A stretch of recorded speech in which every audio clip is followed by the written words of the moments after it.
मैं ज्योतिष आपके साथ इस वक्त की बड़ी खबर लेकर मैं ज्योतिष बोल रहा हूं। सुप्रीम कोर्ट ने वक्फ संशोधन अधिनियम 2025 पर अपना अंतरिम फैसला सुनाया है। कोर्ट ने पूरे कानून पर रोक लगाने से एक नया नियम सामने आ चुका है। सुप्रीम कोर्ट ने वक्फ संशोधन पर अंतरिम फैसला सुनाया है। पूरे कानून पर रोक से सुप्रीम कोर्ट का इनकार। विवादित धारा 3G, 3ख और 3N पर लगी रोक। वक्फ बनाने के लिए 5 साल मुस्लिम होने का प्रावधान स्थगित किया गया। कलेक्टर व कार्यपालिका को वक्फ संपत्ति तय करने से रोका गया। वहीं काउंसिलिंग में 4 गैर मुस्लिम सदस्यों की मिली मंजूरी। संपत्ति रजिस्ट्रेशन की अनिवार्यता पर रोक नहीं लगेगी। वहीं मुस्लिम नेताओं ने सुप्रीम कोर्ट के आदेश का दिया स्वागत। कांग्रेस सांसद इमरान प्रतापगढ़ी बोले, ये बड़ी राहत है। हम आपको बता दें इस समय की बड़ी खबर, सुप्रीम कोर्ट ने वक्फ संशोधन अधिनियम 2025 पर अपना अंतरिम फैसला सुनाया है। कोर्ट ने पूरे कानून पर रोक लगाने से इनकार किया है, लेकिन कुछ विवादित प्रावधानों पर रोक लगी है। वहीं खासकर उस धारा पर रोक लगी है जिसमें वक्फ बनाने के लिए किसी व्यक्ति को 5 साल तक इस्लाम का अनुयायी होना जरूरी था। कोर्ट के फैसले को मुस्लिम नेताओं ने राहत भरा बताया है। हम आपको बता दें वक्फ बोर्ड के अधिनियम 3 गैर मुस्लिम सदस्य ही रहेंगे। वहीं काउंसिलिंग में 4 गैर मुस्लिम सदस्यों की मिली मंजूरी। संपत्ति रजिस्ट्रेशन की अनिवार्यता पर रोक नहीं लगेगी। वहीं मुस्लिम नेताओं ने सुप्रीम कोर्ट के आदेश का किया स्वागत। कांग्रेस सांसद इमरान प्रतापगढ़ी बोले, ये बड़ी राहत है। हम आपको बता दें सुप्रीम कोर्ट ने वक्फ संशोधन अधिनियम 2025 पर अपना अंतरिम फैसला सुना दिया है, जिससे देश में काफ़ी चर्चा और हलचल मची है। कोर्ट ने स्पष्ट कर दिया है कि पूरे कानून पर रोक लगाने का कोई मामला नहीं बनता, लेकिन कुछ विवादित प्रावधानों पर रोक लगा दी गई है। विशेष रूप से उस धारा पर रोक लगी है जिसमें वक्फ बनाने के लिए किसी व्यक्ति को 5 साल तक इस्लाम का अनुयायी होना ज़रूरी बताया गया था। कोर्ट ने कहा कि ये प्रावधान अब तक लागू नहीं होगा जब तक राज्य सरकारें तय नहीं की जाएगी। वहीं सुप्रीम कोर्ट ने वक्फ बोर्ड की संरचना पर भी निर्देश दिया है। बोर्ड में कुल 11 सदस्य में 3 से अधिक गैर मुस्लिम सदस्य नहीं होंगे। वो हालांकि काउंसिलिंग में 4 गैर मुस्लिम सदस्यों की अनुमति दी गई है। इसके अलावा कोर्ट ने वक्फ संपत्तियों के पंजीकरण की अनिवार्यता पर भी रोक लगाने से इनकार किया, क्योंकि ये प्रावधान पहले से लागू था।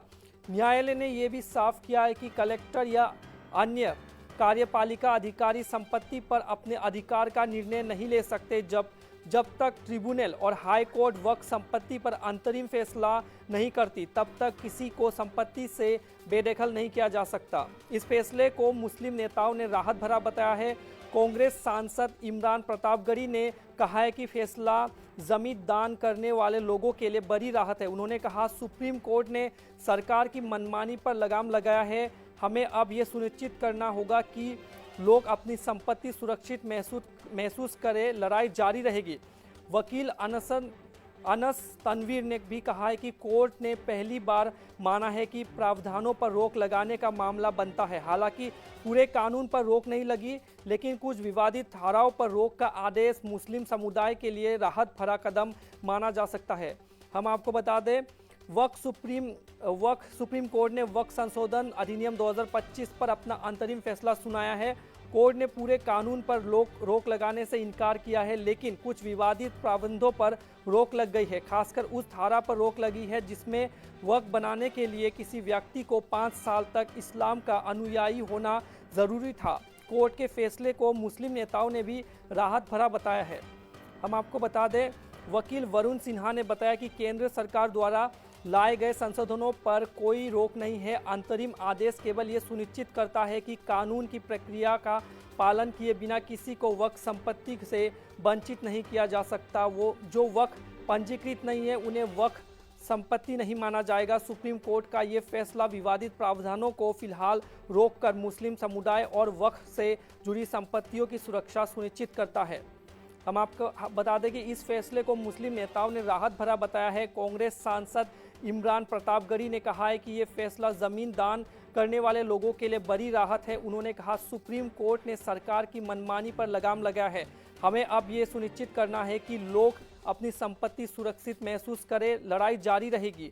वकील अनस तनवीर ने भी यह कहा है कि कोर्ट ने पहली बार माना है कि कुछ प्रावधानों पर रोक लगाने का मामला बनता है। हालांकि पूरे कानून पर रोक नहीं लगेगी, लेकिन कुछ विवादित धाराओं पर रोक का आदेश मुस्लिम समुदाय के लिए राहत भरा कदम माना जा सकता है। हम आपको बता दें, बरेली के मौलाना साहबुद्दीन भी इसी में समर्थन देते हुए दिखाई दे रहे। आइए देखते उन्होंने क्या कहा। सुप्रीम कोर्ट ने वक्फ संशोधन बिल 2025 पर अपना फैसला सुना दिया है। मैं सुप्रीम कोर्ट के फैसले का इस्तकबाल करता हूं और हमें उम्मीद भी यही थी कि सुप्रीम कोर्ट गरीब, कमजोर, लाचार मुसलमानों का ख्याल रखते हुए अच्छा और बेहतरीन फैसला देगी।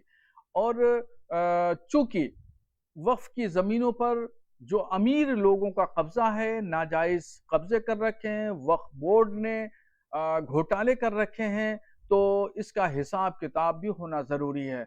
अब इस पर जो जमीनों पर कब्जे कर रखे हैं वो जमीनें मुक्त होंगी और उस पर यतीम खाने, स्कूल, कॉलेज, हॉस्पिटल, मस्जिद और मदरसे बनाए जाएंगे और उससे होने वाली आमदनी गरीब, कमजोर मुसलमानों पर खर्चा होगी और ये मुसलमान अपने पैरों पर खड़े होंगे। तो अब वक्फ संशोधन बिल पर सुप्रीम कोर्ट के फैसला आ जाने के बाद में तमाम राहें आसान हो गई हैं और मैं ये चाहूंगा और भारत सरकार से मेरा मुतालबा भी है कि सरकार जल्द से जल्द कानून को अमली जामा पहनाए ताकि गरीब, कमजोर, लाचार, यतीम, बेवा मुसलमानों की किफालत हो सके, फलाह बहबूद हो सके, जन कल्याण के जो रास्ते खुलें ताकि वो अपने पैरों पे खड़े हो सकें और खुद का